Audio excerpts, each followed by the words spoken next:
Alors, avec l'aide d'Hachem, on va faire les Nishmat Yosef ben Rachma, Be'ezrat Hashem Yitbarach. Attendez.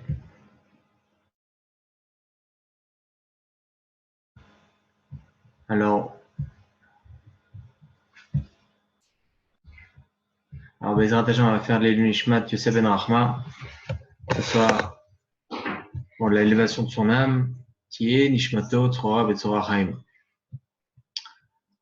Alors, il faut savoir, on va accepter d'abord tout le monde.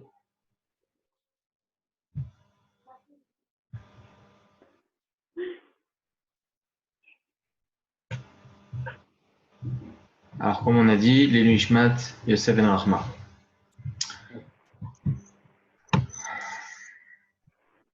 Alors, on va essayer, Bezrat Hashem, de parler quand même d'un point qui touche assez tout le monde. On fait justement ce cours-là, on appelle ça à huis clos, pour que justement, Akadosh Baruch Hu, il fasse en sorte de voir que tout notre travail à nous dans ce monde-ci, il est dans toutes circonstances.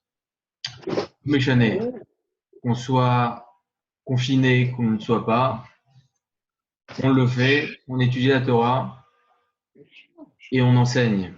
Et c'est ce qu'Akadosh Baruch Hu, il veut. D'ailleurs, j'ai dit aujourd'hui à plusieurs rabbanim, je leur ai dit, on s'arrête une seconde et on voit Adkama, le peuple juif, il est grand.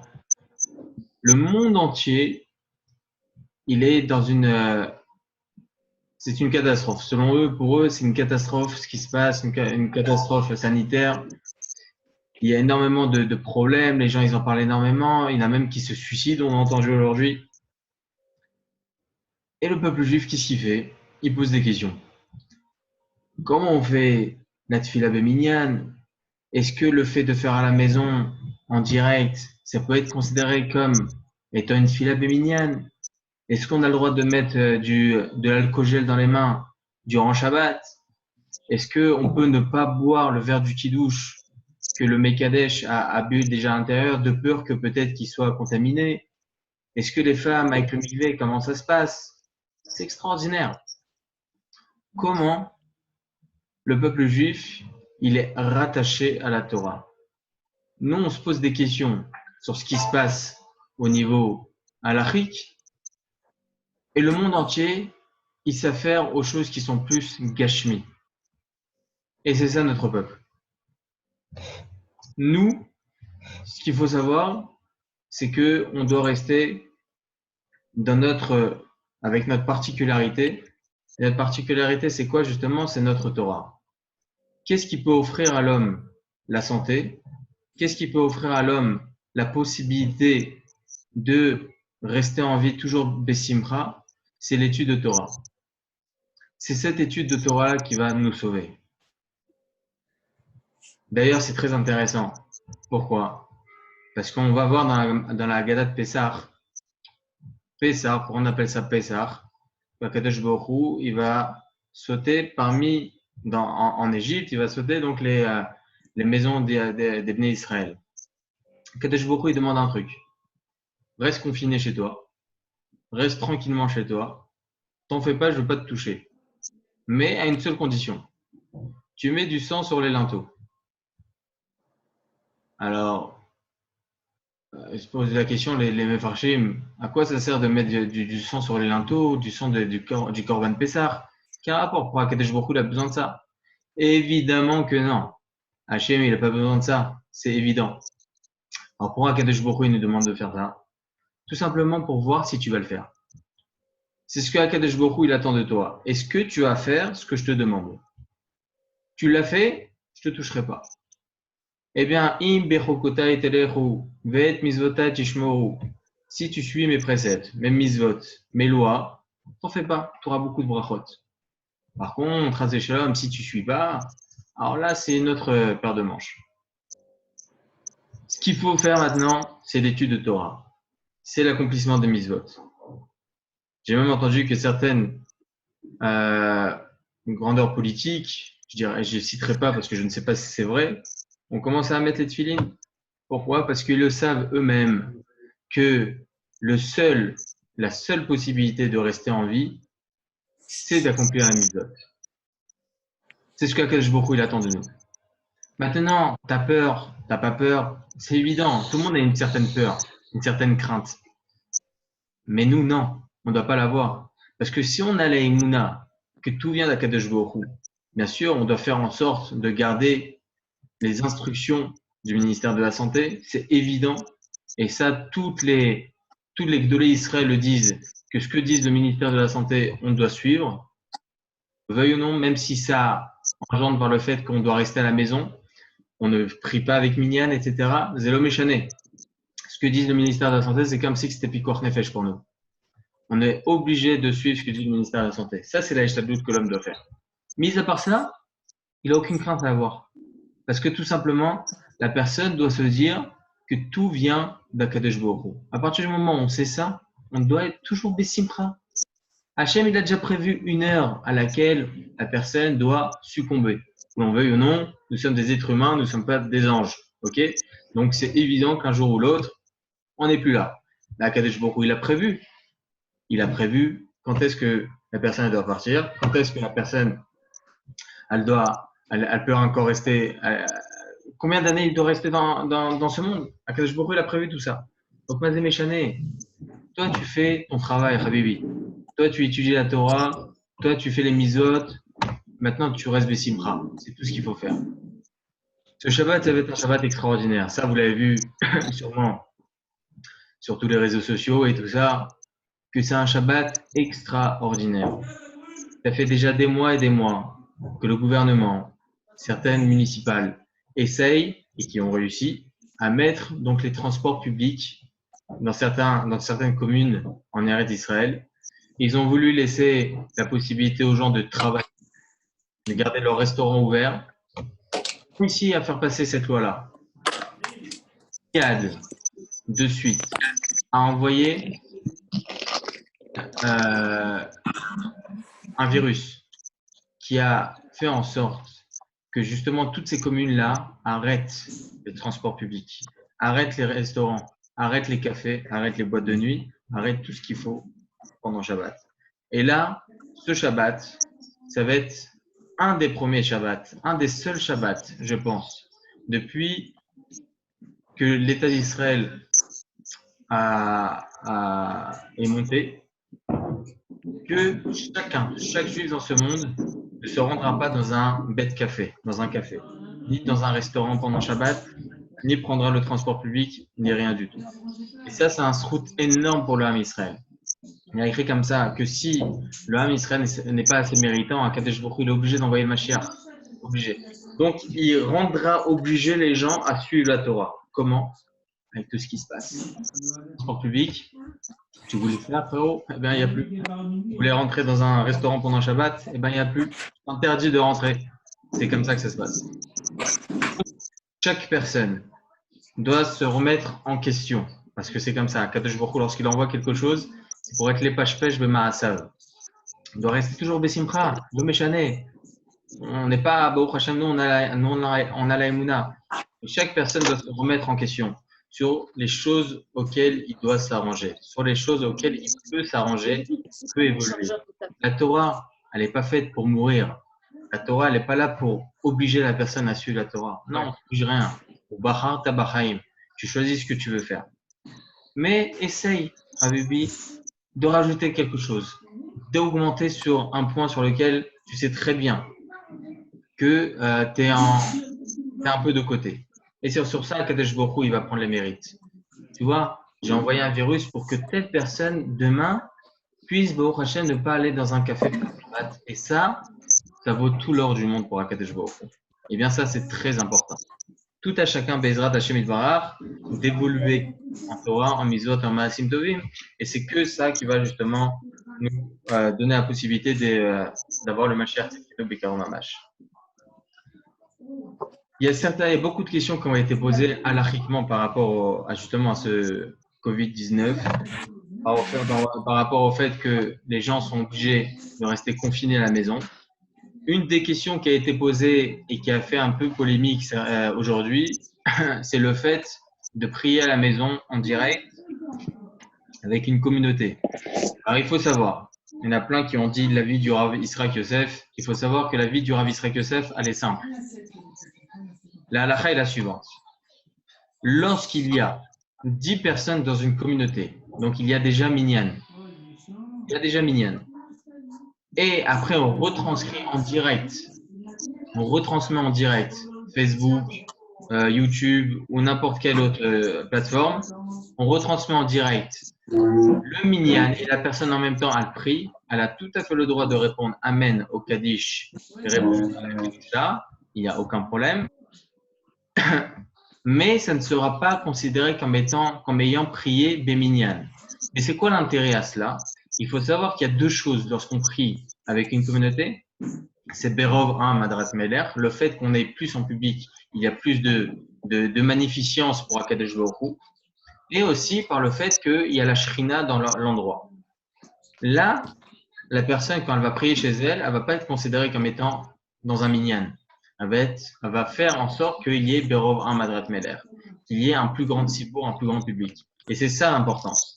De plus, c'est écrit comme ça dans le Shulchan Aruch Siman 55, écrit là-bas hein, que le fait de prier à la même heure, au même moment que le Sha'ar Tzibour pour une personne qui est béhonnête, je parle uniquement dans un cas de force majeure, il n'a aucune possibilité de se rendre à la synagogue en mode en ce moment même en France.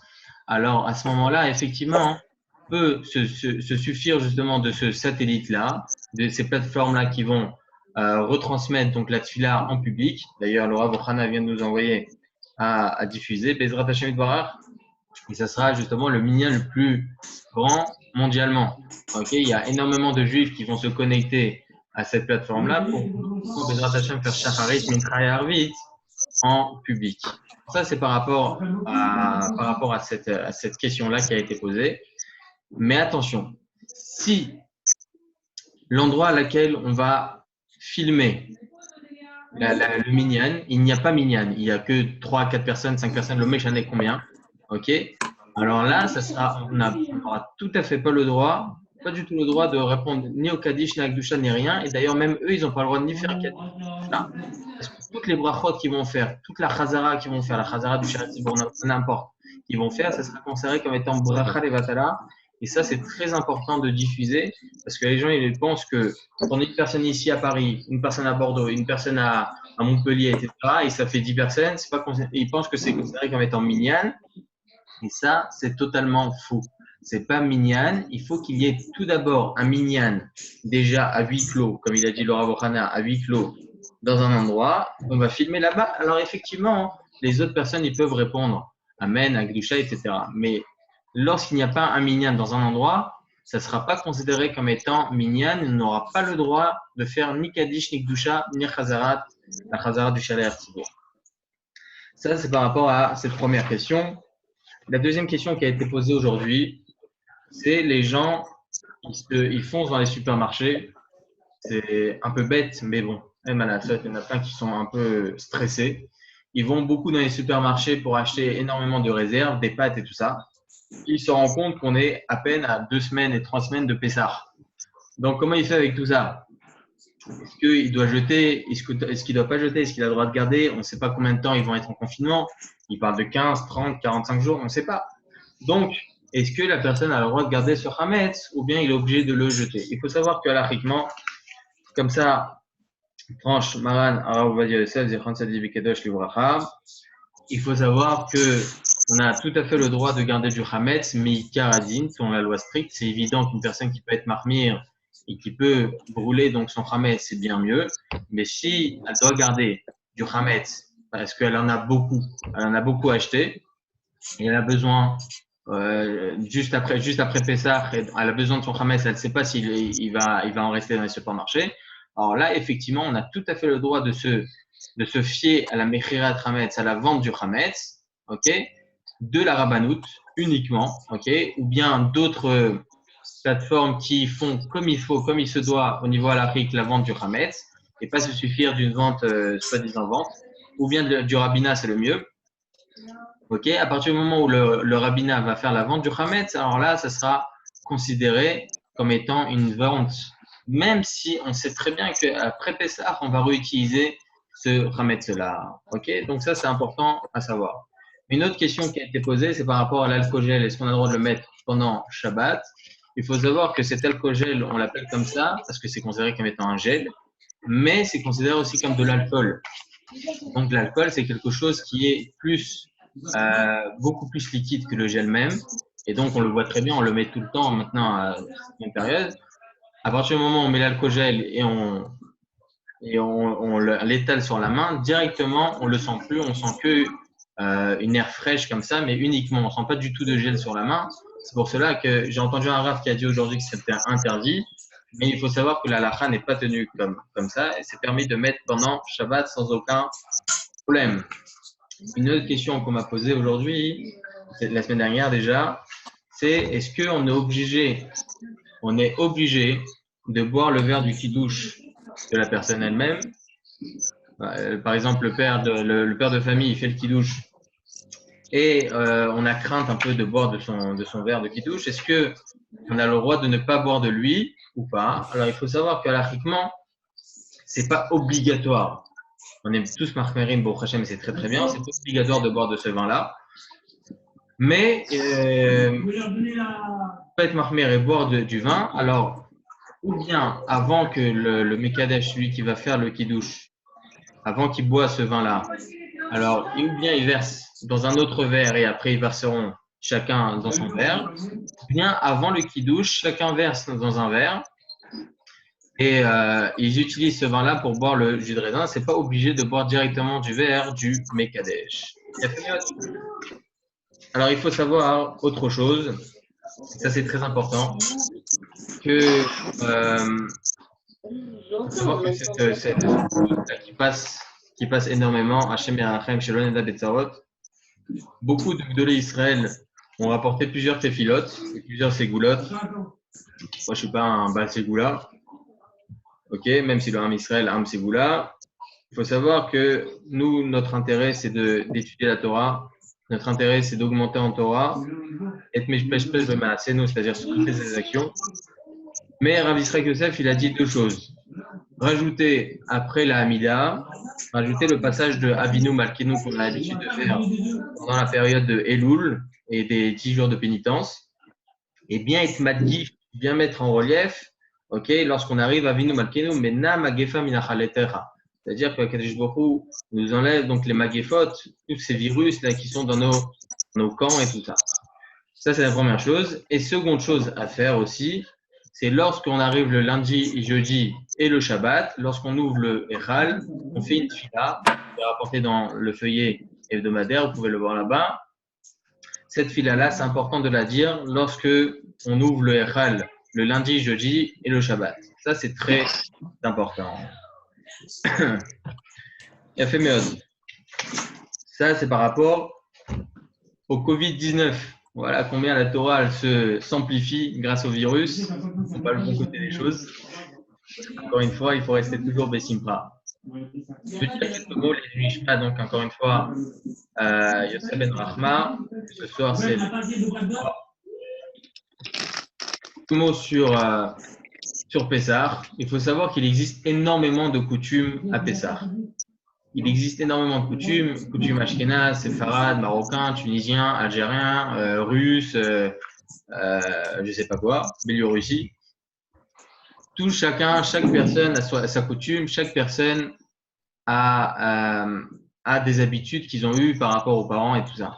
Il faut savoir que nous avons uniquement le Shulchan Aruch pour les Sfaradim et pour les Ashkenazim, le Rama. Il faut savoir que le Shulchan Aruch, il y a déjà 490 ans à peu près, a été adhéré par tous les Acharonim.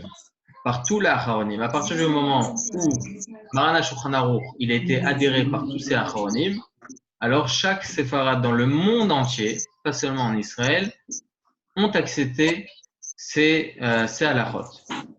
Et donc, il faut savoir que l'acceptation de ces halachot est autant pour les lois de Shabbat, autant pour les lois de Choshel Mishpat, donc l'argent, les voisins, etc., autant pour les lois du mariage et autant aussi pour les lois du Shabbat. Donc, à partir du moment où le Shulchan Aruch dit quelque chose, il n'y a aucun problème de suivre le Shulchan Aruch. Maran Shulchan Aruch dit que le verre, la matière, ok, n'est pas quelque chose qui absorbe. C'est-à-dire qu'à partir du moment où on utilise par exemple un verre en verre, on l'utilise pour le bassari, on a le droit après de l'utiliser pour le khalavi, sans problème, même si on l'a utilisé pour le chaud. Une assiette en verre, on l'utilise pour le khalavi, on a le droit lachiquement de l'utiliser aussi pour le bassari. On est marqués, Baruch Hashem tous, de faire en sorte qu'on ait des ustensiles pour le bassari et des ustensiles pour le khalavi. Baruch Hashem tavo aleim bracha. Mais il faut savoir que lachiquement, on ne va pas commencer à faire des problèmes de shlom bayit à cause de ça. Si ça a été utilisé avec du khalavi, après ça a été utilisé avec du bassari, il n'y a aucun problème à l'Afrique. Ok? Parce que tout simplement le verre n'absorbe pas. Est-ce que vous avez déjà vu un verre en verre changer de couleur après 15 ans? Ça ne changera jamais de couleur. Pourquoi? Parce que tout simplement ça n'absorbe pas. Rien n'est absorbé à l'intérieur. Bien que, il y a écrit comme ça dans le Ran, dans la Maseret Pesachim, c'est très intéressant. D'ailleurs, le Rabben Sion, Abba Shaul, Zichron Tzedek Kadosh Livracha, il avait fait une expérience. Il avait pris plusieurs verres en verre. Il utilisait pendant toute l'année ces verres en verre-là. Des verres en verre qu'il utilisait uniquement pour l'utilisation froide. Et des verres en verre qu'il utilisait spécialement pour l'utilisation pour des boissons chaudes. Et il a vu au bout d'1 an que les verres qui avaient été utilisés pour des boissons chaudes avaient un poids plus important que ceux qui étaient utilisés pour les boissons froides. C'est intéressant, ça veut dire que ça absorbe. Le Ran, il dit que cette absorption, en réalité, c'est minime. Et étant donné que ça vient que petit à petit, c'est déjà battel. Donc, c'est une minime absorption, mais cette absorption-là n'a pas d'influence par rapport à la halacha, que ce soit Bassar Vechalav ou que ce soit par rapport à Pessah. C'est pour cela qu'on a tout à fait le droit, sur le Maran à Shulchan Aruch, d'utiliser des ustensiles en verre qu'on a utilisés pour le Hametz, on a le droit de les utiliser pour Pessah. Ephéméode. Le Harizal, par contre, il dit tout celui qui est marmir pendant Pessah, Muftach lo shelo kol hashana. Une personne qui est marmira et qui est marmira et qui est marmira pendant Pessah, alors elle est assurée de ne pas faire de Averot toute l'année. Alors, c'est-à-dire quoi pas de Averot? C'est-à-dire que demain, tu vas voir un gars, un pote à toi qui fait une Avera, ça veut dire qu'il a mangé du Hametz? Non, non, non. La Kavana du Harizal, c'est pas ça. Le Harizal, lorsqu'il dit une personne qui est marmira pendant Pessah, alors on lui assure qu'il ne va pas fauter, c'est-à-dire qu'Akadosh Baruch Hu va l'aider à ne pas fauter. Ça veut dire qu'il ne va pas fauter, mais Akadosh Baruch Hu va l'aider à ne pas fauter, étant donné qu'il a été marmir pendant Pessah, de faire en sorte que son Pessah là soit cachère, les gars, ouais. Fasse en sorte qu'il soit cachère à 100%. Alors, Akadosh Baruch Hu, il va l'aider. C'est ce qu'il dit le Harizal. D'ailleurs, c'est de ce Harizal-là que beaucoup de Sfaradim sont marmirim comme les Ashkenazim. Pourquoi? Parce qu'ils n'ont pas envie de fauter toute l'année. On voit ça chez les Marocains, Tunisiens, Algériens, ils ont peur de fauter toute l'année. Donc, ils sont marmirim pendant Pessah et ils croient que tout est bon toute l'année. Non, c'est pas comme ça. Il faut savoir qu'on a le din strict, on a la halakha psuka a dit comme ça. On a le droit d'être marmir, mais chacun est marmir pour soi à la maison sans divulguer. On n'est pas obligé de commencer à être orgueilleux et se dire moi je suis marmire, moi je suis marmire, moi je suis marmire, moi je mange pas ça et moi je mange pas ça. C'est pas ça. Ok, être marmire, c'est une personne qui est aussi humble d'esprit et se dire que ce que je fais, c'est seulement uniquement pour Akadosh Baruch Hu. Je fais ça pour moi aussi, entre moi et Hachem, c'est tout. Une personne qui veut être plus intransigeant le jour de Pessah, il garde les choses pour lui et il est marmire chez lui à la maison. Par rapport à l'enseignement, Chas Veshalom, une personne n'a aucunement le droit d'enseigner à ses proches ou enseigner à des élèves la halacha à l'encontre du Shulchan Aruch. Le Chida, il dit, qui enseigne la halacha à l'encontre du Shulchan Aruch à un public, il doit demander pardon, il doit avoir tchouva et kapara le jour de Kippour. Ok, c'est très grave. Une personne, elle pense être mahmira. Elle pense à faire. Ah, de toute façon, je suis mahmir. J'ai pas de gravité entre mes mains. C'est pas ça. Une personne qui est mahmira sur le public, il a un problème de ben adam lachavero. Ok, il a été mahmir sur le dos des gens. La halacha, c'est la halacha. Le ikaradine, il faut l'enseigner. La halacha, c'est que le verre, on a le droit de l'utiliser pendant Pessah, même s'il a été utilisé pour le chametz. Le verre, on l'a utilisé pour du khalavi, on a le droit de l'utiliser pour du basari. Encore une fois, tout ça, c'est ikaradine. Une personne qui veut être mahmira, tavo, aléa, bracha. Le riz aussi, la Bah même ouais, je chose. pense. Le riz, selon la halacha, selon le Shulchan Aruch, il n'y a aucun problème. OK? Mais une personne qui veut être mahmira, qu'elle soit mahmira. Mais il y a des choses auxquelles il faut savoir être aussi sensé d'esprit. Il ne faut pas commencer à être marmire sur chaque petite chose. Les papiers de toilette, les mecs, faire du papier caché à l'épaisseur, ça ne sert à rien. Ok? C'est totalement et uniquement business. Bien sûr, il y en a certains post-kim qui pensent qu'il faut faire attention sur chaque chose. C'est pour ça que on va pas critiquer. Mais selon le Shulchan Aruch, il n'y a aucun problème. La même chose pour la javel, la même chose pour le liquide vaisselle, la même chose pour toutes les choses qui concernent le ménage. Ok, il n'y a aucun intérêt pour les Sfaradim d'acheter avec une ashgacha. Si vous avez des produits ménagers que vous avez utilisés pendant l'année, vous l'avez utilisé maintenant, vous l'avez ouvert, vous avez tout à fait le droit de l'utiliser aussi pour Pessah. Il n'y a aucun problème. De peur que du Hametz soit rentré à l'intérieur, on s'en fout un petit peu parce que c'est pas Raoul il est Mahal Kelev, parce que c'est pas apte à être consommé par des chiens. En tout cas, voilà. On a fait un petit cours. J'ai pas envie de trop rallonger parce que c'est pas si facile d'écouter tout le temps, assez longtemps un cours comme ça en vidéoconférence. En tout cas, Bezrat Hashem Yitbarach, que ce cours soit les Lunishmat, Yosef Ben Rachma, je répète. Bezrat Hashem Yitbarach, on puisse ne plus entendre de virus, ce virus-là soit complètement éradiqué, que Bezrat Hashem, le Ham Israël, comme tous les autres peuples, ne soit plus touché par ce virus-là, et que le peuple juif ressorte grandi de tout cela, et grâce à cela, nous puissions avoir le Mashiach Tzidkenu. Amen, ve Amen. Tout le monde, Chazak ou Baruch.